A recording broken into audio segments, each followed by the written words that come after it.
जय किसान।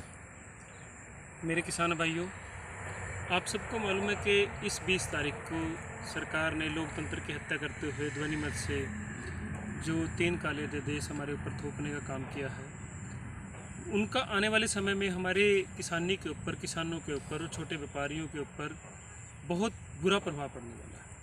सबसे बुरा प्रभाव तो ये है कि पूरे वर्ल्ड के अंदर जो सबसे बढ़िया इंफ्रास्ट्रक्चर है हरियाणा और पंजाब के अंदर मंडीकरण का, वो पूरी तरह से बर्बाद हो जाएगा।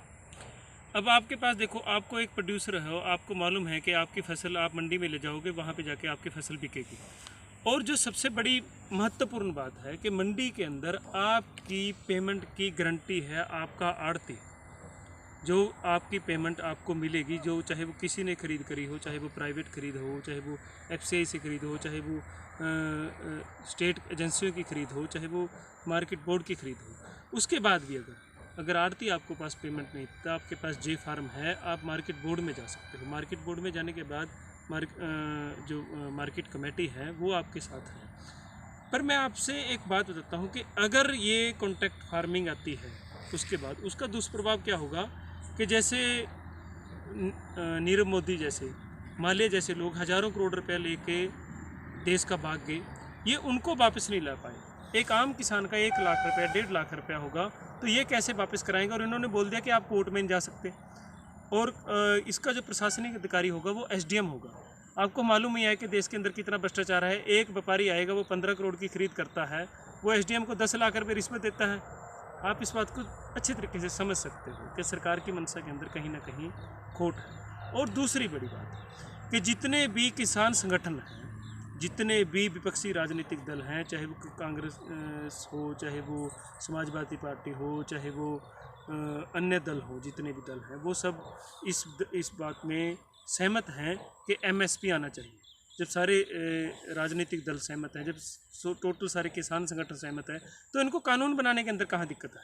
आपके पास राज्यसभा में बहुमत है, लोकसभा में बहुमत है। मैं BJP सरकार से आग्रह करता हूँ, नरेंद्र मोदी से आग्रह करता हूँ कि आप MSP को कानून क्यों नहीं बना रहे? दूसरी बात, आपने बात की है कि किसानों की आय दुगनी हो जाएगी। किसानों की आय दुगनी खुद ब खुद हो जाती अगर आप स्वामीनाथन रिपोर्ट को जैसे वो बनी थी उसी तरह उसको लागू कर देते। अब आप बोलते हो, कहते हैं हम 200 वो नियम लेकर आए हैं जो उसके अंदर थे, जो स्वामीनाथन रिपोर्ट में थे, वो हमने लागू किए हैं। तो अगर आपने 200 कर दिए तो बाकी भी कर देते।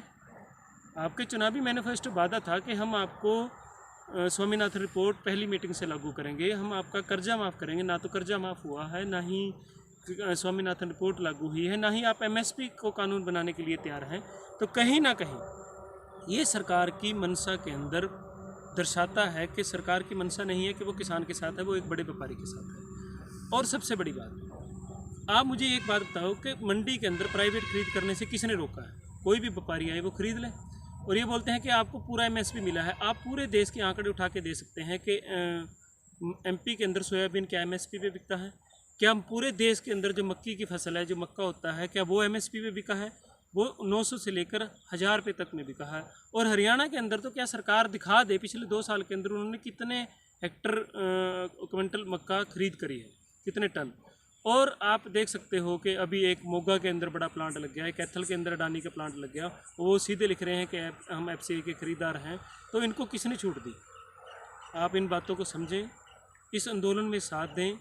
छोटे किसान को बचाने के लिए, छोटे व्यापारी को बचाने के लिए, आड़ती को बचाने के लिए ये सब कानून हैं, इनको हटाना होगा और सरकार को इन कानूनों को वापस लेना होगा। ये उनको आप मजबूर करोगे आने वाले समय में। मैं आपको बता देता हूँ, ये बोलते हैं कि हम MSP या इसके अंदर रोज़गार ख़त्म नहीं हुआ किसानी के अंदर। मैं एक बात पूछता हूँ कि गाँव के अंदर कुछ लोग होते हैं जिनके पास अपनी खुद की ज़मीन नहीं है, और वो आड़ती से पैसा लेकर ज़मीन को ठेके पर या पट्टे पर लेते हैं। तो कौन सा ऐसा बैंक है, मुझे एक सिंगल बैंक बताए कि जो किसान को पट्टे पर, ठेके पर या लीज पर लेने के लिए पैसा मुहैया कराता है? एक भी बैंक या एक भी प्राइवेट संस्था ऐसी नहीं है जो किसान को पट्टे पर या ठेके पर या लीज पर लेने के लिए पैसा लोन मुहैया कराता है। दूसरी बात, ये करते हैं कॉन्ट्रैक्ट फार्मिंग की बात कर रहे हैं कि कॉन्ट्रैक्ट फार्मिंग, आपको पंजाब के इतिहास में अंदर झांक के देख लो कि कोर्ट के अंदर जो पोटैटो के व्यापारी हैं उनके कितने केस चल रहे हैं। कॉन्ट्रैक्ट फार्मिंग के। कोर्ट के अंदर उनकी पेमेंट का झगड़ा है, कहीं पे यील्ड का झगड़ा है, तो ये बहुत बड़ी एक प्रॉब्लम होगी। आप इस बात को समझो, आने वाले समय में देश की किसानी को बचाने के लिए, देश के छोटे व्यापारी को बचाने के लिए, आड़ती को बचाने के लिए, मंडीकरण को बचाने के लिए आप सब इस आंदोलन में साथ दें और इसके साथी बने। यह आपके भविष्य की लड़ाई है। जय हिंद, धन्यवाद।